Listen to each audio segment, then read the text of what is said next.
بسم الله الرحمن الرحيم. மூசா அலைஹிஸ்ஸலாத்து வஸ்ஸலாம் அவர்கள் அல்லாஹ்விடத்தில் கேட்கிறாங்க, யா அல்லாஹ், சொர்க்கத்தில் என்னோடு யார் இருப்பார்கள், அவரை நான் பார்க்க ஆசைப்படுறேன் என்பதாக மூசா அலைஹிஸ்ஸலாத்து வஸ்ஸலாம் அவர்கள் உலகத்திலேயே அல்லாஹ்ட்ட கேட்கிறாங்க. அப்போ அல்லாஹ் சொல்லுகிறான், ஒருத்தர் இருப்பார், அவர்கிட்ட போய் பாருங்க என்பதாக சொன்னான். இப்போ மூசா அலைஹிஸ்ஸலாம் அவர்கள் நீண்ட நாளாக தேடுறாங்க. இறுதியாக ஒரு நாள் அந்த ஆள் கிடைச்சிட்டார். யார் என்பதாக சொன்னால், கசாபு கடையில் வேலை செய்த ஒரு ஆள். கசாபு கடையில் வேலை செய்ததற்கு பிறகு வீட்டுக்கு போறாரு. மூசா அலைஹிஸ்ஸலாத்து வஸ்ஸலாம் அவர்களும் பின்தொடர்ந்து செல்கிறார். அந்த மனிதர் வீட்டுக்கு போறாரு. வீட்டுக்கு போனதற்கு பிறகு சமைக்கிறாங்க. சமைச்சதற்கு பிறகு வீட்டில் ஒரு அறையில ஒரு அம்மையார் இருந்தாங்க. ரொம்ப வயசான ஒரு அம்மா இருந்தாங்க. அந்த அம்மையாரை போய் உட்கார வச்சு அந்த அம்மையாரை ஊட்டி விட்டு அந்த அம்மையாருக்கு தண்ணி கொடுத்து வாயெல்லாம் தொடச்சு விட்டு அந்த அம்மையார் காதுல என்னமோ சொல்றாங்க அவருக்கு. அந்த அம்மையார் சொன்னதற்கு பிறகு இவர் சிரிக்கிறார். சிரிச்சுட்டு வெளியே வரார். வெளியே வந்ததற்கு பிறகு மூசா அலைஹிஸ்ஸலாத்து வஸ்ஸலாம் அவர்கள் சந்திக்கிறாங்க. சந்திச்சதற்கு பிறகு பேசுகிறார்கள். பேசினதற்கு பிறகு நீதான் என்னுடைய சொர்க்கத்தினுடைய தோழன் என்பதாக சொல்லவில்லை. சுப்ஹானல்லாஹ், எவ்வளவு பெரிய அந்தஸ்து இருக்க வேண்டும் என்பதாக பாருங்கள். ஒரு நபி என்று சொன்னால் அல்லாஹ்வுடைய தூதர்கள் அவர்கள் எவ்வளவு பெரிய அந்தஸ்து கூட இருக்கணும் என்பதாக சொன்னால் எவ்வளவு பெரிய அந்தஸ்து இருந்திருக்க வேண்டும்.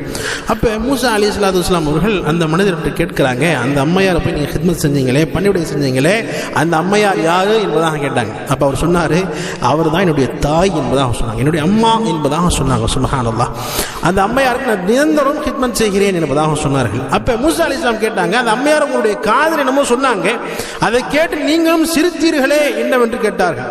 அப்ப அந்த மனிதர் சொல்றாரு, அந்த அம்மையார் என்னுடைய தாய், தினந்தோறும் ஹித்மத் செஞ்சதற்கு பிறகு, நான் பணிவிடை செய்ததற்கு பிறகு, அந்த அம்மையாருக்கு ஊட்டியதற்கு பிறகு, தண்ணி கொடுத்ததற்கு பிறகு அந்த அம்மா என்னுடைய காதில் வந்து மூசா அலைஹிஸ்ஸலாத்து வஸ்ஸலாம் அவர்களோடு அல்லாஹ் உனக்கு சொர்க்கத்தில் வைப்பானாக என்பதாக துவா செய்வாங்க.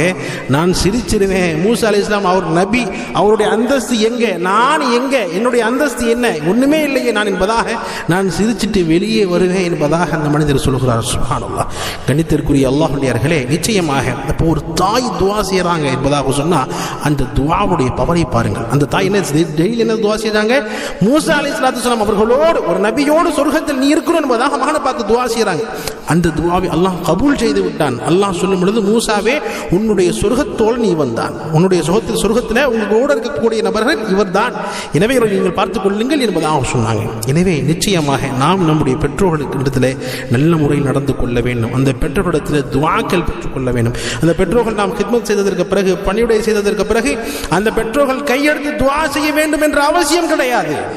மாறாக அந்த பெற்றோர்களுடைய மனதை நாம் குளிர வைத்து விட்டோம் என்பதாக சொன்னால் அதுவே ஒரு துவா. அந்த பெற்றோர்கள் நம்முடைய பணிவிடையின் காரணமாக, நம்முடைய நல்ல அமலின் காரணமாக அவர்கள் சந்தோஷப்படுகிறார்கள் என்பதாக சொன்னால் அந்த சந்தோஷமே ஒரு துவா தான் என்ற விஷயத்தை நாம் விளங்கிக் கொள்ள வேண்டும். எனவே நிச்சயமாக ஒவ்வொருவரும் பெற்றோர்கள் இருக்கிறார்கள் என்பதாக சொன்னால், அத்தா இருந்தாலும் சரி, அம்மா இருந்தாலும் சரி, பெற்றோர்களிடத்திலே நல்ல முறையில் நடந்து கொள்ளுங்கள். அந்த பெற்றோர்களும் துவா செய்யணும். ரப்பி ரஹ்மஹுமா கமா ரப்பயானி சகீரா, யா ரப்பே ரப்பி ரஹ்மானே, யா அல்லாஹ், அந்த பெற்றோர்கள் நாம் சின்ன வயசில் இருக்கும் பொழுது எப்படி நம்மளை அரவணைத்து நம்மளை வளர்த்தினார்களோ அதே போன்று நீயும் அந்த பெற்றோர்களை யா அல்லாஹ் அரவணைப்பாயாக என்பதாக துவா செய்ய வேண்டும். அவர்கள் மீது கருணை காட்டுவாயாக என்பதாக துவா செய்ய வேண்டும். நிச்சயமாக யாருடைய பெற்றோர்கள் எல்லாம் இருக்கிறார்களோ அவருடைய பெற்றோர்களுக்காக அதிகமாக ஹித்மத் செய்யுங்கள். யாருடைய பெற்றோர்கள் வஃபாத் ஆகிவிட்டார்களோ அவர்களுக்காக அதிகமாக துஆக்கள் செய்யுங்கள். அல்லாஹ் நம் அனைவருக்கும் இறுதி மூச்சு வரை பெற்றோர்களுக்காக அதிகமாக ஹித்மத் செய்யக்கூடிய, பணிவிடை செய்யக்கூடிய பாக்கியம் அல்லாஹ் நம் அனைவருக்கும் தருவானாக. பெற்றோர்களுடைய துஆக்களை பெறக்கூடிய மக்களாக அல்லாஹ் நம்மை ஆக்கியருள்வானாக. ஆமீன். வாஹிரு தஅவானா அல்ஹம்துலில்லாஹி ரப்பில் ஆலமீன்.